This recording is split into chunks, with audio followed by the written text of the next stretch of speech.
Bar council of Uttar Pradesh के अध्यक्ष शिवकिशोर गौड़ आज धौलाना तहसील पहुंचे, जहां तहसील बार एसोसिएशन और ने सभागार में उनका भव्य स्वागत किया। अधिवक्ताओं ने फूलमालाओं से उनका अभिनंदन किया और तालियों की गूंज से पूरा सभागार गूंज उठा। अपने संबोधन में श्री गौड़ ने साफ कहा, अधिवक्ताओं के अधिकार और सम्मान पर कोई समझौता नहीं होगा। मैं हर स्तर पर आपकी लड़ाई लड़ने के लिए प्रतिबद्ध हूं। उन्होंने अधिवक्ताओं से अपनी गरिमा बनाए रखने की अपील की और भरोसा दिलाया कि उनकी सभी जायज मांगों पर शीघ्र और प्रभावी कार्रवाई कराई जाएगी। उन्होंने वर्ष 2026 के बार काउंसिल चुनावों को बेहद अहम बताते हुए कहा, धौलाना के अधिवक्ता ऐसे प्रतिनिधि का चुनाव करें जो क्षेत्र की आवाज बनकर काउंसिल में हर समस्या को मजबूती से उठा सके।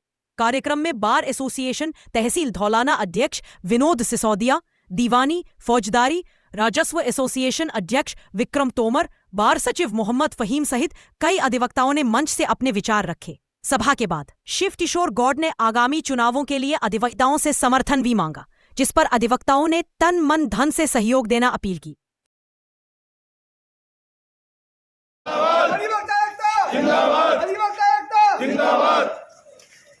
प्रचार के लिए आप यहाँ पहुंचे, क्या कहना चाहेंगे?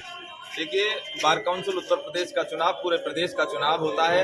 इसमें प्रदेश का हर अधिवक्ता वोट डालता है और हम तो देखिए अब लोग बहका कर वोट लेना चाहेंगे, हम लोगों को बांट करके वोट लेना चाहेंगे, लोग धोखा देकर वोट लेना चाहेंगे।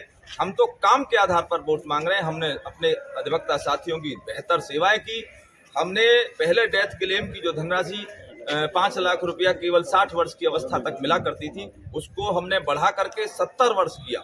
अब 70 वर्ष की अवस्था तक 5 लाख रुपया की धनराशि मिलती है। पहले 70 वर्ष की अवस्था के बाद अधिवक्ता की मृत्यु पर मात्र 1.5 लाख रुपया मिला करता था, उसको हमने बढ़ाकर 3 लाख किया है। और 80 वर्ष के बाद कोई धनराशि बार काउंसिल नहीं दिया करती थी, उस 80 वर्ष की सीमा को हटा दिया गया है। तो 80 वर्ष के बाद भी अब 3 लाख रुपया अधिवक्ता की मृत्यु पर हम लोग दे रहे हैं। पहले मेडिक्लेम के रूप में मात्र 10,000 रुपया बार काउंसिल दिया करती थी। 10,000 रुपये से ज्यादा बार काउंसिल नहीं देती। उसको बढ़ा करके 2.5 गुना किया और उसको 25,000 रुपया किया। और गंभीर बीमारी अगर किसी अधिवक्ता को होती है तो उसमें हम 50,000 रुपया तक अधिवक्ता को बीमारी पर देते हैं। ये भी हमने एक चेंज किया। इसके अलावा हमने जो न्यासी समिति में पहले 5,000 रुपये से जो हमारे साथी सदस्य बने हुए हैं, उनको पहले मात्र 1.5 लाख रुपया मिला करता था, उसको बढ़ाकर 5 लाख रुपए कराने का काम भी हमारी इसी बार काउंसिल ने किया है।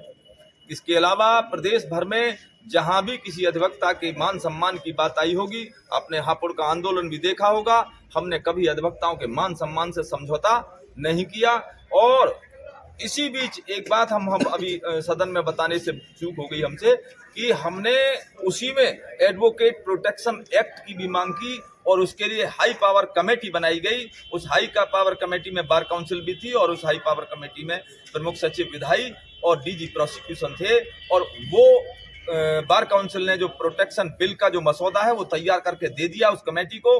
कमेटी ने उसको अप्रूव करके शासन भेज दिया और शासन ने उसको लॉ कमीशन भेज दिया। शीघ्र ही, अगर ईश्वर न चाहा तो, हमारे अधिवक्ताओं के मान सम्मान का एक बड़ा प्रश्न है एडवोकेट प्रोटेक्शन बिल, वो भी निश्चित रूप से अगले सेशन में पास होगा, ये निश्चित है।